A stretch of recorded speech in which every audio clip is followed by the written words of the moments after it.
development has become its own profession, there has been lots and lots of regions. So if you think about Iowa itself, I think there's 18 regions, there's sub-regions. Each county has its own EDC for the most part.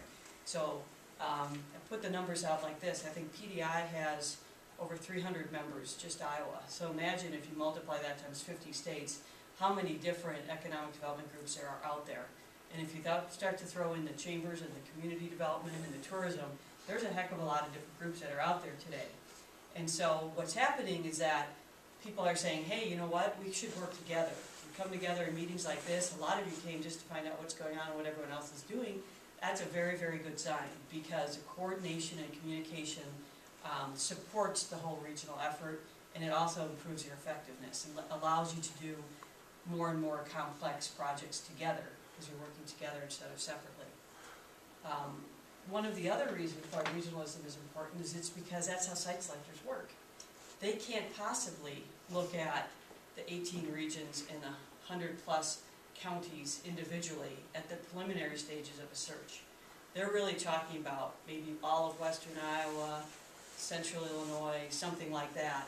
And then they're starting to say, okay, who are the regional groups that are working in those areas? And let me find out from them the information that's very difficult for them to get on their own, but the locals know. And that's things like major employers, it's things like available sites and buildings, just some of the things that are going to start to help them wage rates, figure out which of the regions are going to get narrowed down, and then drilling down from that which specific communities. And so this is kind of a theme that comes back too, because as far as websites go, you've got to have a good website, because that's where the majority of searches start today, especially the bigger searches, are at the websites. And then on that website, you've got to have the top line information available really quickly. And then if they come back and you pass the cut, they're going to want to drill down and get into some of the operating costs and the utilities and telecommunications capabilities and so on, those kinds of things. So that's our first trend.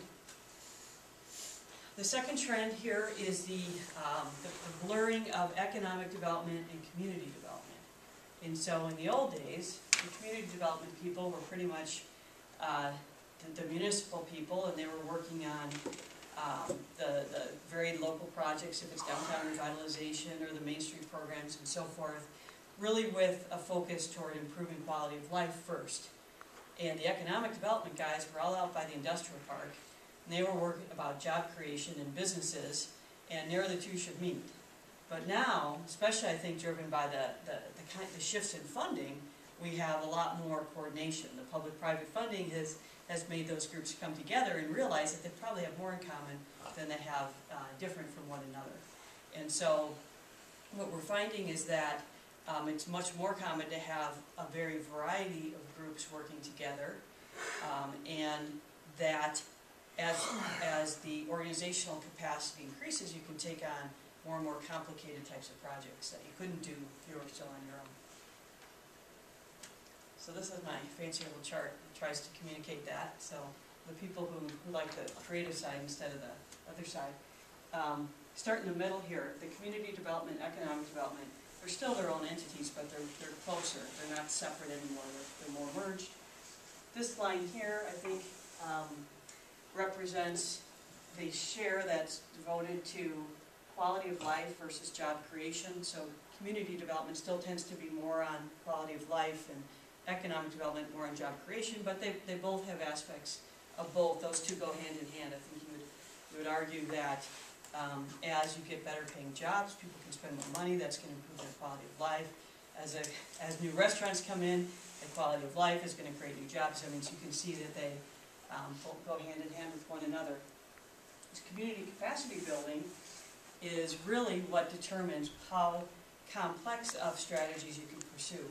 And so we start with business assistance startup, we go to business retention, and we go to business attraction, which is much further along the continuum of the difficulty of doing. So again, you've got a very good position in your community right now that you've got all three of those represented at some levels. That's very good. And then the marketing is just the outreach to the various audiences that you need to communicate to make those strategies work. Okay. The last trend, the number 3, is the increasing importance of place positioning.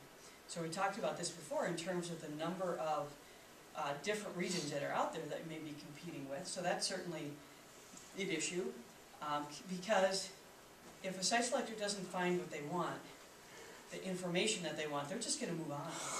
If they can't find your region, there's a good chance they're just going to move on to the next one. And so we have to think about what we can do to create a presence that they can find and create a positioning that makes sense to them. And so we're going to talk a little bit in the next couple of slides here about what actually makes a good positioning for a place and why is it different than hawking shampoo. So stay tuned for that.